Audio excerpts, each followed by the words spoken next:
Hello friends, how are you doing? Welcome to the YouTube show HealthQ, the health awareness show, where our mission is to boost up your health motivation and encourage you to look at the brighter side of your health. Now, if you are new here, consider subscribing because we come up with the videos every Monday, which aims at making you more motivated towards your health problem. Now, coming to today's video, we are going to talk about plica syndrome. You must be wondering what exactly is plica syndrome. Well, if you who are someone who is experiencing pain in front of your knee joint or else somewhere in the side of your knee joint, and along with this pain, you also feel some cracking and popping sound around your knee, especially when you bend your knee and get up, or else when you sit for long hours, and this pain kind of aggravates when you do some heavy impact activities, and also you feel some sort of imbalance and giving way, you could be prone to develop something called as plica syndrome. Well, synovial plica is a structure that is present within the knee joint capsule. This is a synovial fold which most of the people have at the time of birth. For some, it disappears and for some, it stays. But based on the position where it is exactly located in the knee joint, it is more prone to develop pain and injuries. So normally this synovial lining is thin and pretty pliable and transparent, which usually don't create any symptoms. So what exactly is plica? So you can say it as a synovial lining that's present in between the knee joint bones. This is normally very thin, transparent and very pliable. Among some individuals, it does not exist at all because this is something that's present or is formed during our embryonic stage, and as we grow, it gradually disappears. But some of the people have it till the lifetime. Based on the location where this plica is more thicker in density, it makes it more prone to develop inflammatory changes and damage. Now, among the individuals where this plica is existing on the inner side of the knee joint, this is the place where the muscles of the thigh and the thigh bone kind of rub between each other. And whenever this plica come in between them, it will get rubbed and leads to inflammation and swelling, leading to experience of pain. So plica syndrome is nothing but inflammation of this particular structure called as synovial plica, which is present within the knee joint.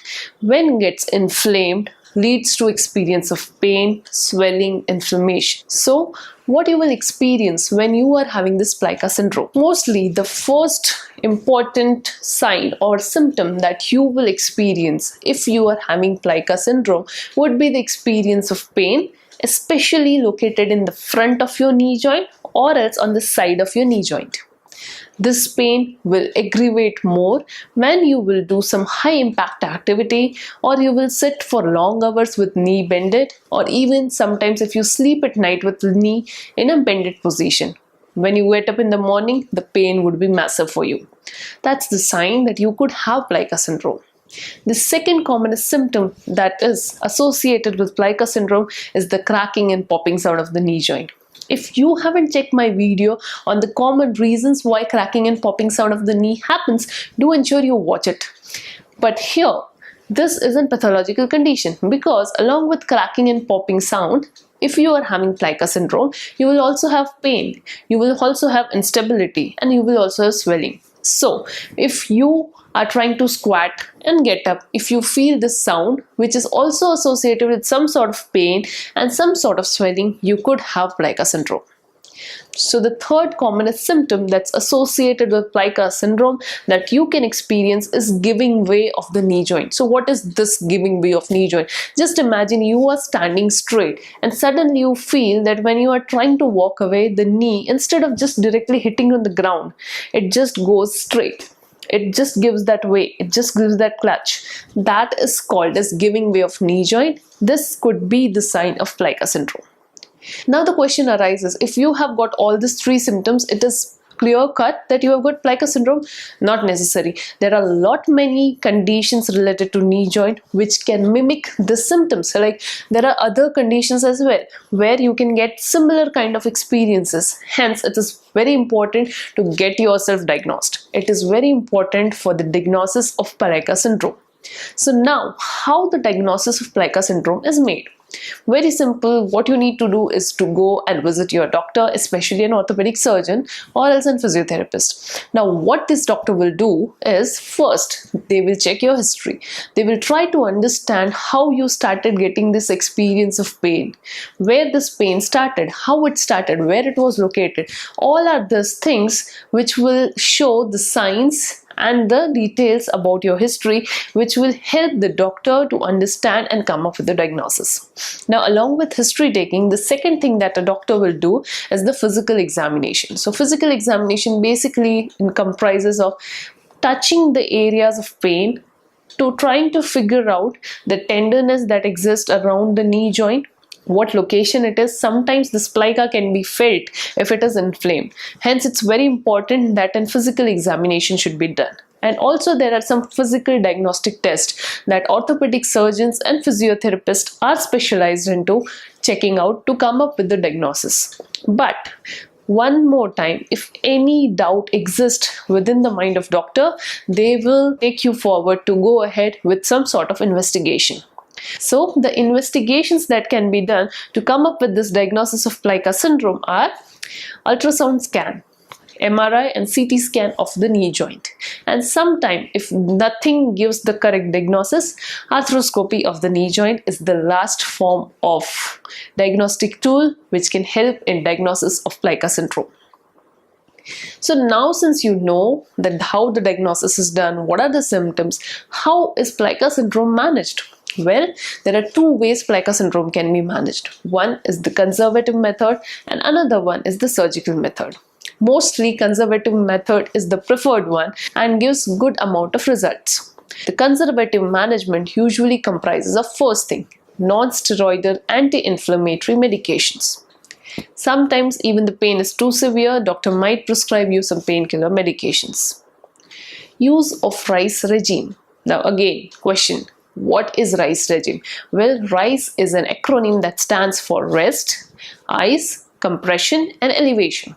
Rest to the knee joint, preventing knee joint from all the activities that increases the pain. Second is ice application. When the initial stage of plica syndrome is there, when the inflammation is too acute, ice application helps in reducing the swelling level and also helps in reducing the pain levels. C stands for compression. Compressing the knee joint with the help of some braces, stabilized braces, helps in reducing the swelling, at the same time gives them extra support around the areas and help in healing process.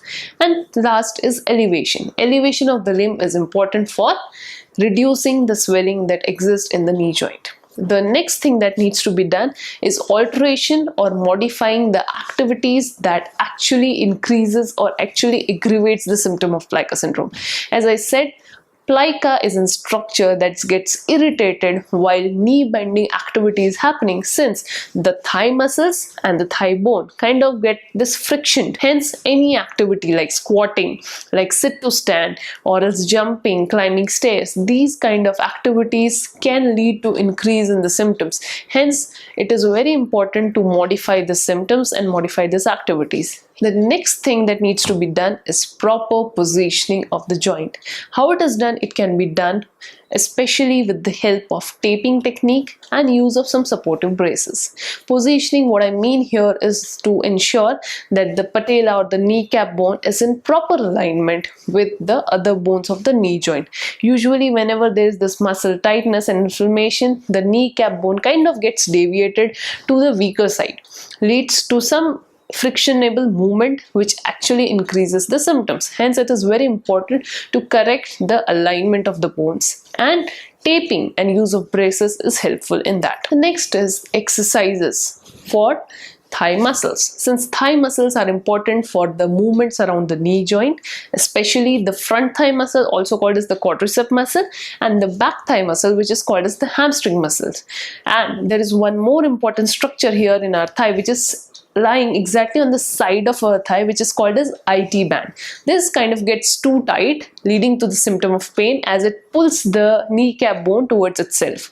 Hence, the exercise regime comprises of mix of strengthening as well as stretching exercises. Last and also very rarely used is intra-articular injection. Yes, sometimes some steroid injections are also given inside the joint, but since the joint is very inside, there are a lot of structures, this is not a preferable procedure. Now coming to the surgical management. Whenever the patient, after trying all the conservative methods for around 3 to 6 months, don't see any improvement in the symptoms, at that time the surgery is taken into consideration.